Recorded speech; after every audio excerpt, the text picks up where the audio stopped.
Welcome Libra, this is Regina from Pacific Tarot getting ready to do a new moon in Virgo solar eclipse reading for you. This new moon in Virgo is in 29 degrees of Virgo, and the first new moon in Virgo in late August was at 0 degrees of Virgo. So these two new moons in Virgo are sandwiching in a lunar eclipse in Pisces, which we had in the early part of September. This current new moon in Virgo is full on or vacant, is new, is on the 21st of September, thereabouts, depending on where you are in the world. So the energy that is opening up for this portal is really an energy of self-acceptance, self-care, self-prioritization. And this, as redundant as it may seem, is really a focus for you, Libra, because your energy, your service is towards mediating, equalizing, harmonizing a variety of elements, often elements that are extremely opposing one another. And this is asking you to let go of that. Your neutrality is best used to focus on those things that will serve you, those things that will heal you, ways in which you are allowing yourself to receive love. And this is an important feature for those that are doers and lovers. Overgiving is always a challenge, and I see you really managing this beautifully at this time. Underneath the deck, the Three of Cups is talking about the way in which you recognize all of the powerful love and support you have in your life. And somehow these supporters and friends are aiding you to close out an old story, a version of yourself that perhaps was enmeshed in relationships in a way that damaged you or penalized you, or in which you weren't fully seen for who you are, but rather appreciated for what you could give. And we have been so conditioned to accept this as a necessary aspect of relationship that there has been an intense retraining occurring for you.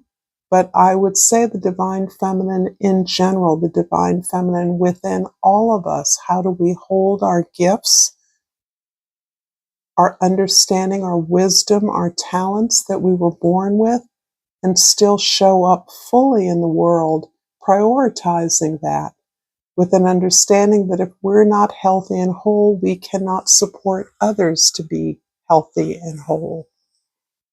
I'm going to pull a crystal oracle, and instead of the one that flipped, I have the sunstone, and the key word is empowerment. How very perfect. So I am empowered in all areas of my life. This is beautiful for you. And again, the emphasis on the new moon in Virgo for you is how you're closing things out, how you're closing this version or chapter of your life out, and how you're squeezing the lessons, the wisdom from that in order to move forward in a new way. So this beautiful sunstone energy is really about that. Vibrating from a full heart, a whole heart. In the 10th house, the way others see you, the way you are, identify your place in the world is the judgment card. You are on a mission. I am speaking to those of you who understand why you're here, that you are here to serve a higher mission, that you are here to help heal some world, a community, a partnership, a family, that you understand that many of your experiences to date have been glimpses of the role, the power that you can wield in the world, a way that you can become truly humble in accepting your own missteps, errors, inauthenticities of the past. This is aligning you in a way that is stepping into humility. A very important aspect of this new moon in Virgo, the second one, where you are like all other people, flawed, imperfect, wanting desperately to do the right thing, but often doing the wrong thing, and that's okay. This is a cure to any kind of arrogance or pride you may have. As an enlightened one, you understand that your work is for your benefit as well as the benefit of others. And this is important because any healing that any healer does heals them as well. It's a cycle. And the reason that these opportunities are available to you is because you're working on your own challenges within, your own wounds, your own desire to be loved, cared for, and valued. In the first house, the Ace of Pentacles, a new journey, a new exploration, a new opportunity for abundance. And that can be around a project that you're starting. It can absolutely relate to land, buildings, real estate, because of the nature of Pentacles. This is the bricks and mortar aspect of abundance and the practical, productive nature of what it is that you intend to do. So productivity is a value here that you are bringing to making available to others. How to participate in generating abundance, generating income, generating safety and security. In the fourth house, the house of your home, your family, your history, your foundation, the Empress card. Wow.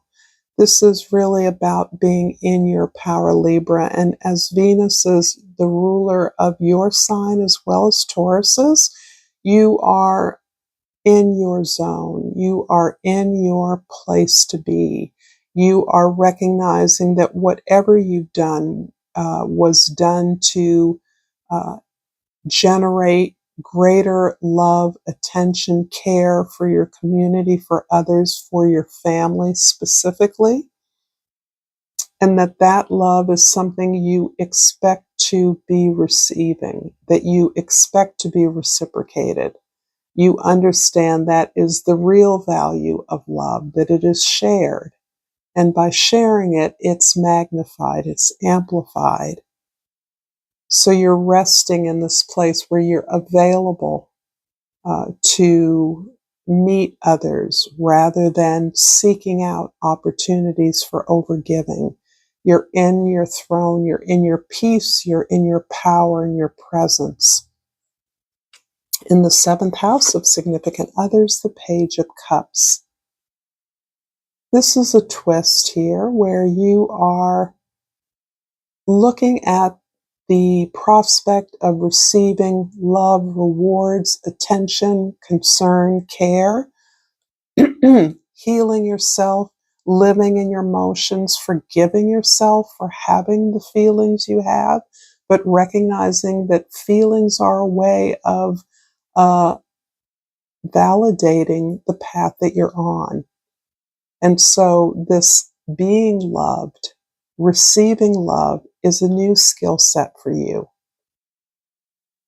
You have been comfortable giving love because in many ways then you hold the cards, right? You can't be hurt if you're the one giving it out. But this is admitting to yourself that actually when it comes to the kind of love that you now feel capable of, that you now see as productive of your vision, that you really have a lot to learn. And where you learn best is in your own creative imagination. So those of you that are creatives, that do produce something, this is where you live. This is where you make things. This is where you become free to roam around in your dream life, your fantasy life. You can pluck the experiences, emotional experiences you want to explore in the things that you create. If this reading is resonating for you, Libra, please like this video, subscribe to my channel, Pacific Tarot. I love your comments and appreciate all the support that you give me to grow my channel. So thank you in advance for that. The Ace of Pentacles in the first house is clarified by the Queen of Pentacles and the Death card. Interesting. So the message I instantly get here is there is a part of you that is unmooring yourself from this idea that you must do to be worthy, that you must constantly be busy, constantly working to be of value, particularly to others, but in your own eyes as well. You do recognize that what you are creating, you are the architect of that, but you're releasing the idea that it has to be something that you physically build. So you're looking at delegating as an example of a skill that allows you to plan, imprint, impose your ideas without doing the work of that. It is important that you release yourself from this idea that your power exists in the things that you do, you make, that is your value. It's quite possible that the loss of something is also freeing you in a way, so that you are free to move away from something that you had to maintain on your own. In the fourth house, the Empress card is clarified by the Knight of Swords and the Ace of Pentacles again. This is lovely. I do feel that you, like so many, and just about everyone, has received the Knight of Swords, the King of Swords, some element of this card in this position, because underneath this powerful solar eclipse and greater lunar eclipse energy is the idea that we are in a position now to reprogram experiences and memories of the past. That we actually have the power, as we come to understand our power, to reshift our memories, to rewrite our story, to emerge with a new narrative, a new version of ourselves, one that is productive of being who we are, is productive of unconditional love, something you don't have to do to earn. But having that sense within yourself, you realize is the key that changes these opportunities for abundance into something that is tangible, something that is practical and potentially productive. In the seventh house, the Page of Cups is clarified by the King of Cups and the Temperance card. Ooh, a lot of maturity, a lot of storms and tempests that you have had to navigate on this path, particularly when it comes to your relationships. What keeps coming out is a picture of you being in control of your relationships and how you have matured through a place of understanding perhaps the necessity of that. Perhaps there was a way in which you had to parent yourself or partner yourself or direct your partners in a way that helped you survive difficulties and hardships. Perhaps you were the one in the family that people went to when things were difficult, or you were tasked with the responsibility for the well-being of others.